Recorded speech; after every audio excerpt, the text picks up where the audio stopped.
أعوذ بالله السميع العليم من الشيطان اللعين الرجيم. بسم الله الرحمن الرحيم.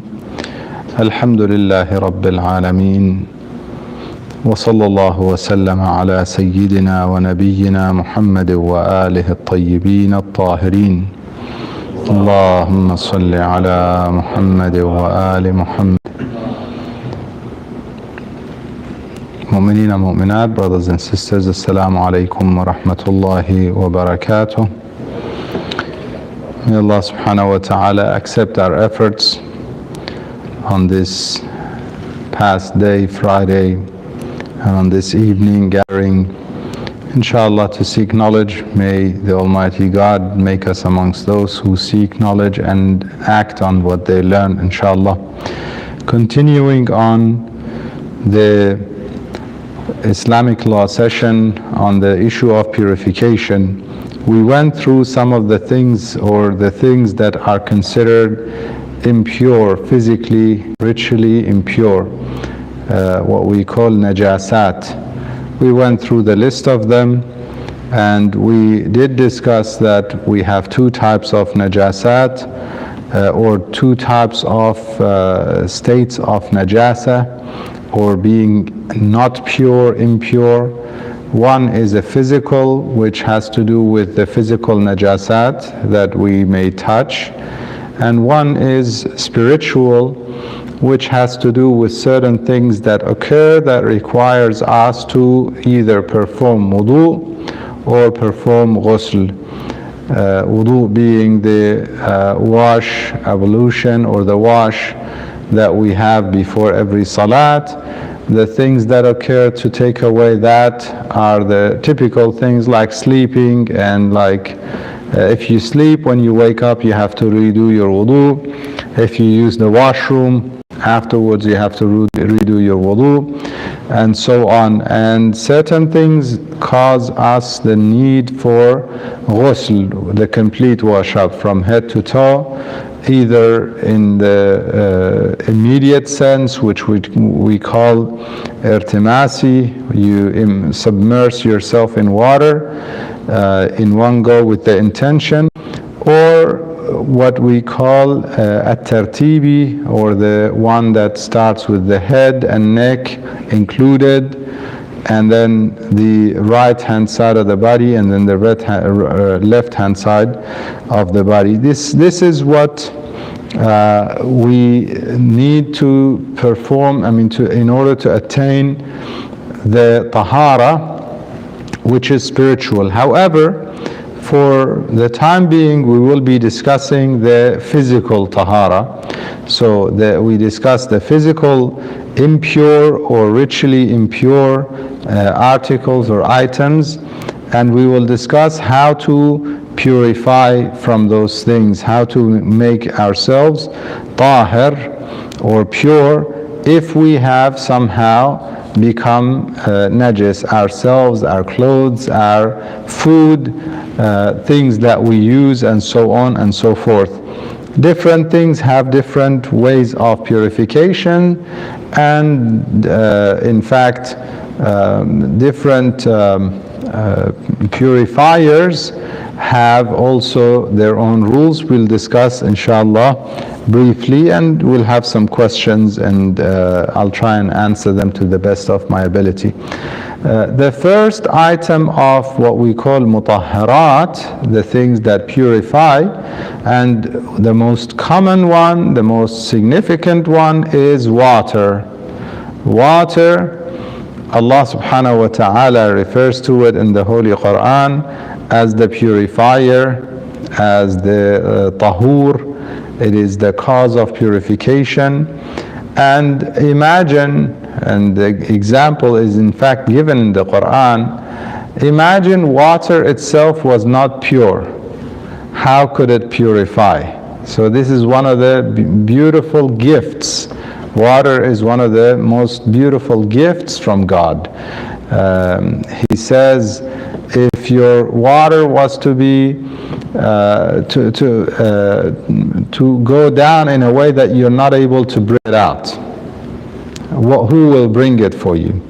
In another ayah he says, we store it for you. If we didn't store it for you, how could you store it? Fresh water, which we require for drinking and so on, for livelihood basically, is a lot of it gets stored underground.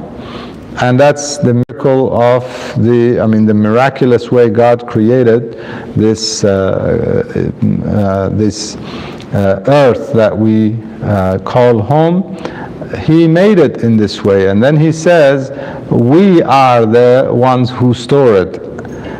Are you able to store it, or are we the ones who store it? Khazinun, he refers to it. Am nahnul khazinun. Who is storing it? The water. You are storing it, or we're storing it for you? If God didn't store it for us, how would we be able to store it? So water is one of the most beautiful gifts from God. In fact, some of you may be familiar with the chemical formula of water and how it is a miracle in itself. It's unique in terms of the chemical bond that exists in water. It's unique in the universe as far as I know. Chemically, there is no bond like the bond between the oxygen and hydrogen in water.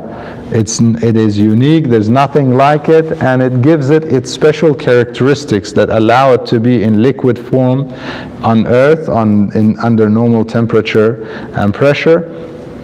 And also it has its special effects in terms of how it freezes and expands when it freezes, and how it, after boiling, it steams and so on. In any case, this is the miracle of water.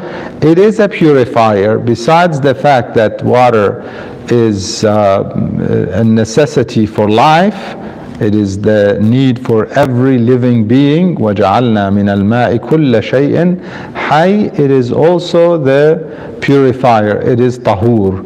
We use it to do tahara, to purify things. Water purifies most of the najasat that we discussed. It is the purifier is water. However, it has certain conditions. So, and the rules for each of those circumstances, basically, based on the different circumstances.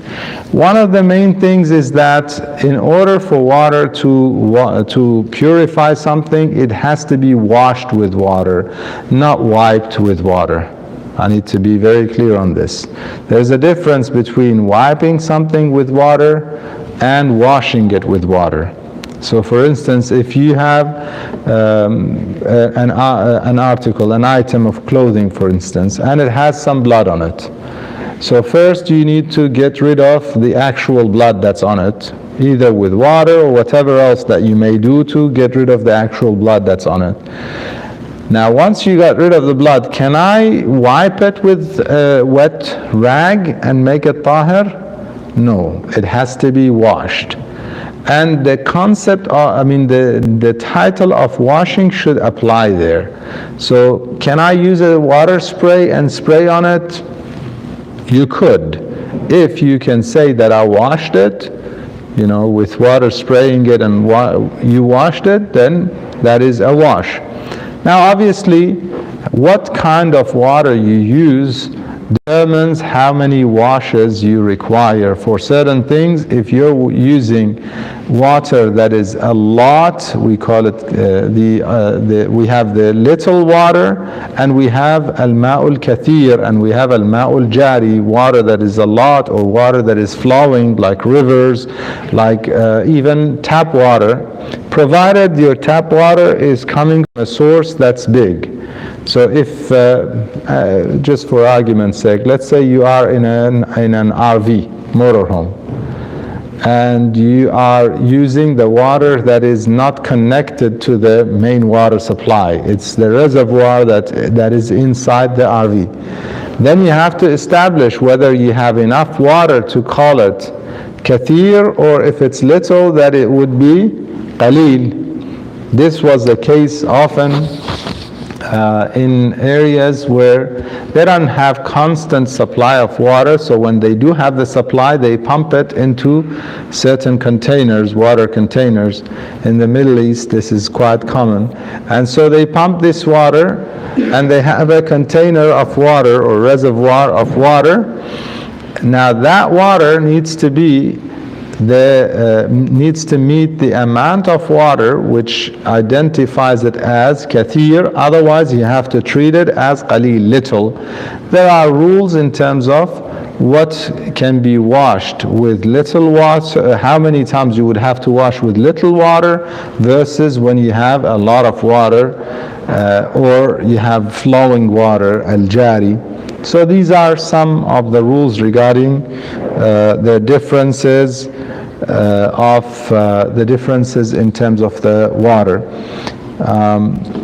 Since we have, I believe the time for my session is up, now it's time for your questions. If you have questions, I would be more than happy to answer, inshallah, to the best of my ability.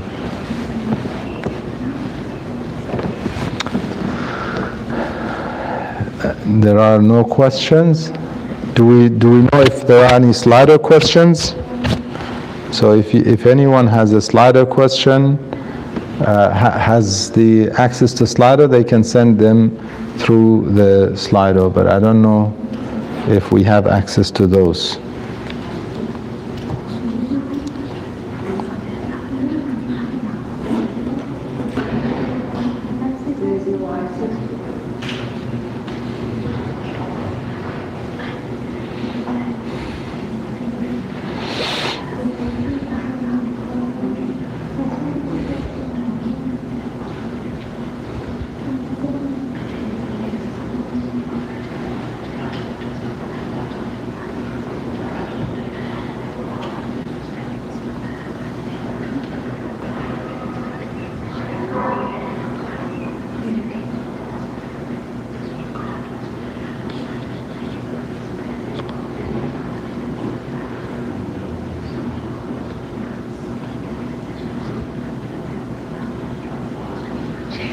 Yes. So if you have a bucket of water and you pump out water and then connect it to a hose, yeah, bucket of water and then you spray on the blood or tahar, is it you have to do it 3 times or you have to do it? So your bucket of water is connected to a hose? A hose, and then you pump the water.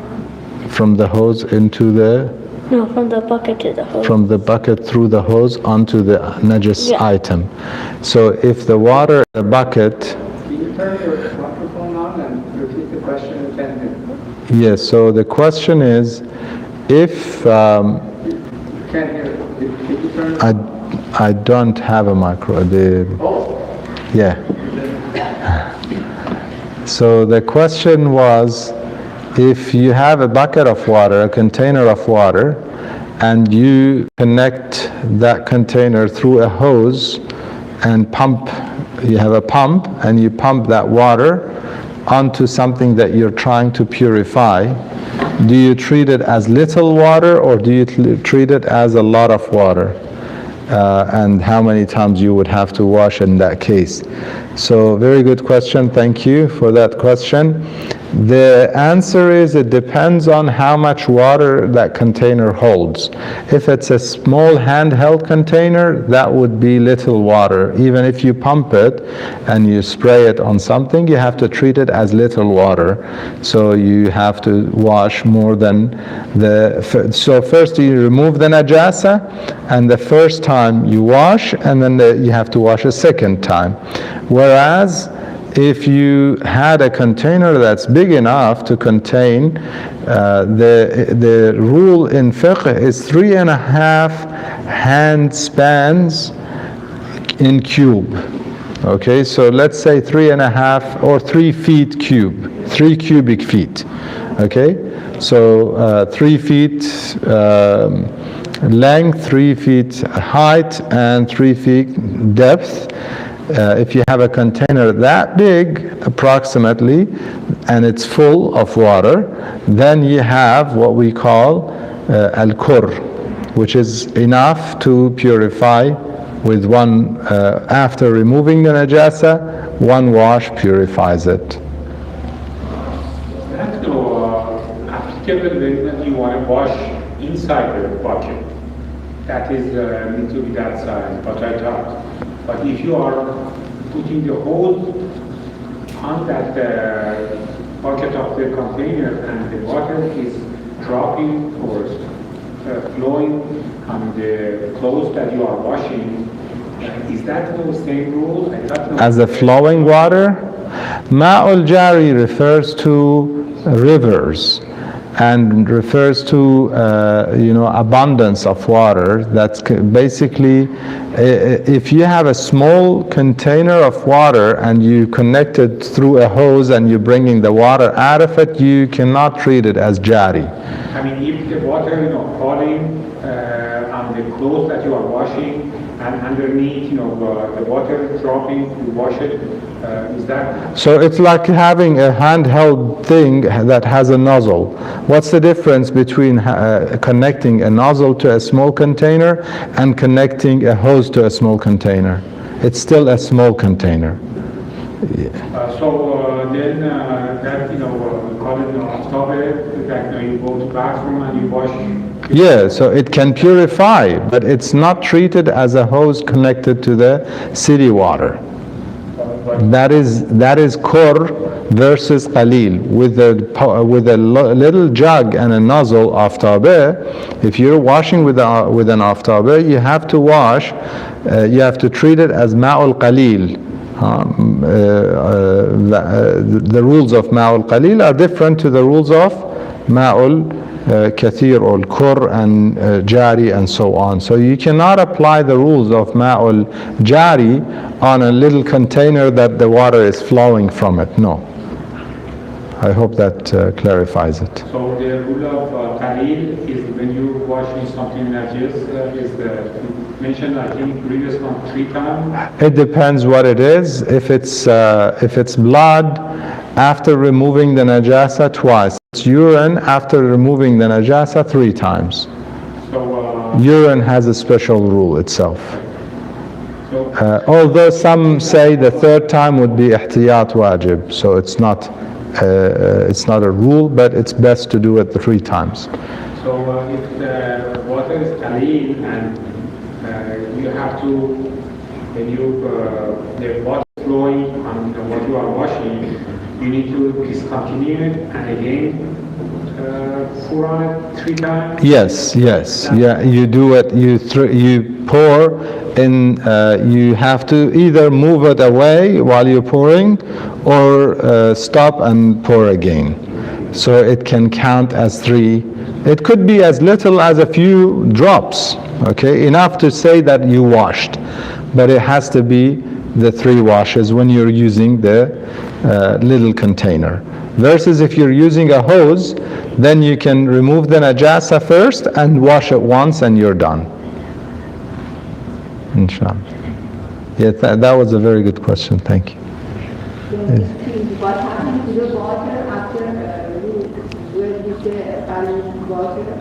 Very good. So on the flat surface, what happened with everywhere is contaminated?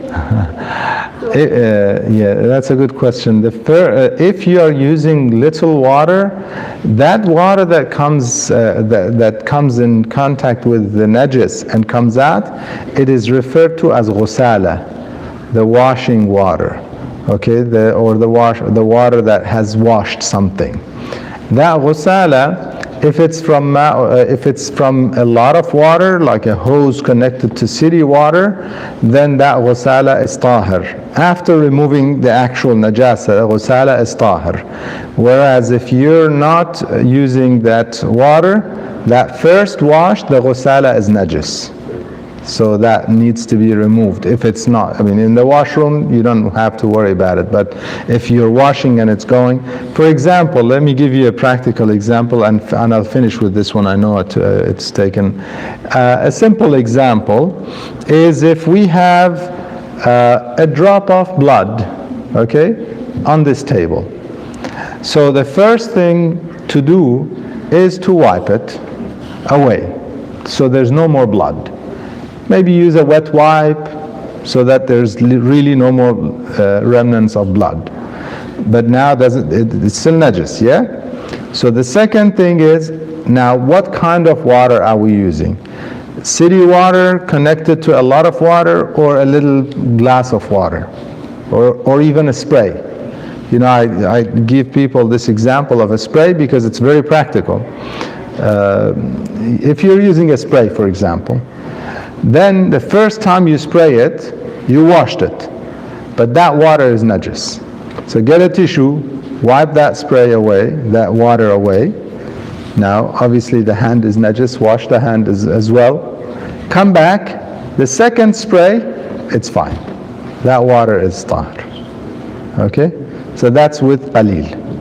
If we're using the hose water, once you remove the najasa, even the first wash is tahir. The ghusala is tahir. Okay? Inshallah. If the amount of najasa, Yeah. is there a limit on the amount of it that you could Ignore?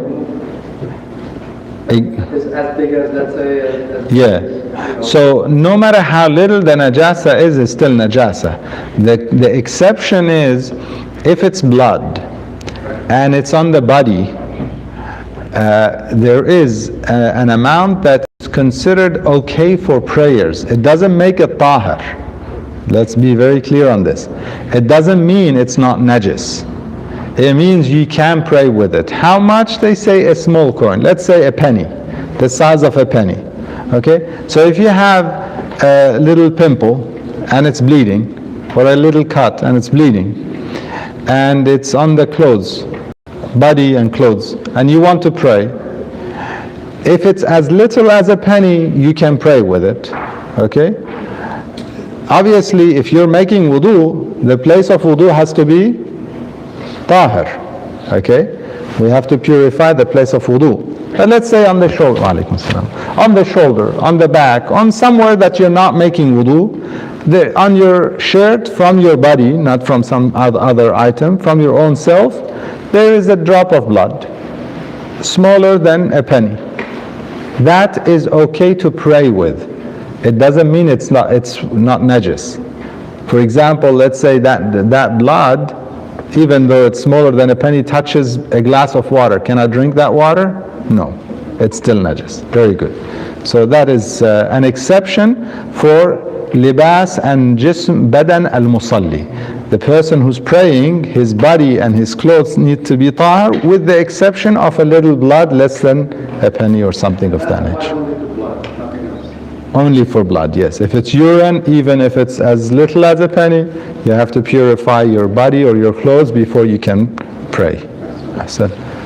Inshallah. Alhamdulillah Rabbil Alameen wa sallallahu ala Sayyidina Muhammad wa alihi at-tayyibin at-tahirin.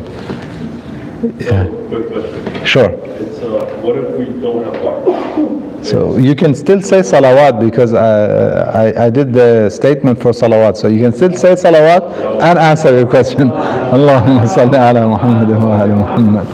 Yes, go ahead. What if there's no water available? How do we purify the najasa, or we can't? That's a good question. So if there is no water available, the physical najasa, there are some other ways of making things, some things pure, but not everything. Certain things require water. Okay? And if it's not available at all, then you have to treat it as najis, and you may be able to do certain things even in terms of food. If there's no water to purify, no other food to eat, even at that point, if it's a matter of life and death, you eat that food. If there's no tahir clothes and you cannot wash, there's no alternative, there are exclusions. But water is the main purifier for most things. We'll come to some other things that can be purified with other items besides water. But the main thing is water. Inshallah. Thank you. You're welcome. Thank you. والحمد لله رب العالمين وصلى الله على سيدنا محمد وآله الطيبين الطاهرين. اللهم صل على محمد وآل محمد. الحمد لله.